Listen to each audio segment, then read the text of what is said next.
শহর লাগোয়া রাজ্য সরকারের কৃষি খামারের জমি দখল আটকাতে এবার কাঁটা তারের বেড়া দেওয়ার সিদ্ধান্ত নেওয়া হয়েছে। একই সঙ্গে সরকারের এখতিয়ারে থাকা দুটি কৃষি বিশ্ববিদ্যালয়ের জমি যাতে কোনো রকম ভাবে জবরদখলকারীদের আওতায় না চলে যায় তাও নিশ্চিত করতে চাইছে কৃষি দপ্তর। রাজ্যের কৃষিমন্ত্রী শোভনদেব চট্টোপাধ্যায় জানিয়েছেন, মুখ্যমন্ত্রী মমতা বন্দ্যোপাধ্যায় খুব বেশি উচ্ছেদের পক্ষপাতী নন, কিন্তু সরকারি জমি দখল হয়ে যাবে এটাও তিনি বরদাস্ত করবেন না।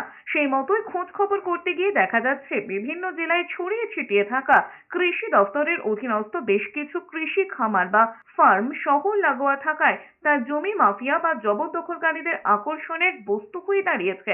এই অবস্থায় সরকারি কৃষি ফার্মের জমি দখলমুক্ত রাখতে কাঁটাতারের বেড়া দেওয়ার সিদ্ধান্ত নেওয়া হয়েছে বলেই জানিয়েছেন শোভনদেব চট্টোপাধ্যায়। তবে কৃষি বিশ্ববিদ্যালয়গুলোর ক্ষেত্রে এরকম কোনো জমি জবরদখল হয়েছে কিনা তা এখনো স্পষ্ট করে বলতে পারছেন না কৃষিমন্ত্রী।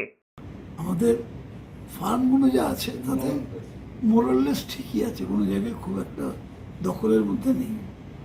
হয়তো সামান্য একটা দোকান করেছে কেউ, সেগুলো আমরা একটা নির্দেশ অলরেডি মুখ্যমন্ত্রী দিয়েছেন, সেই মতো আমাদের কাজ অনেক দূর এগিয়ে গেছে, অনেক দূর এগিয়ে গেছে। যে যেখানে ওয়াল আছে খরচা দিয়ে অত টাকা দিয়ে দোয়াল করা যাচ্ছে না এই মুহূর্তে, আমরা কাঁটা তারের বেড়া দিয়ে লোহার ডিম দিয়ে সমস্ত জায়গাগুলো ঘিরে দিচ্ছি। ঠিক আছে, যেখানে পোকা ফাঁকা পড়ে আছে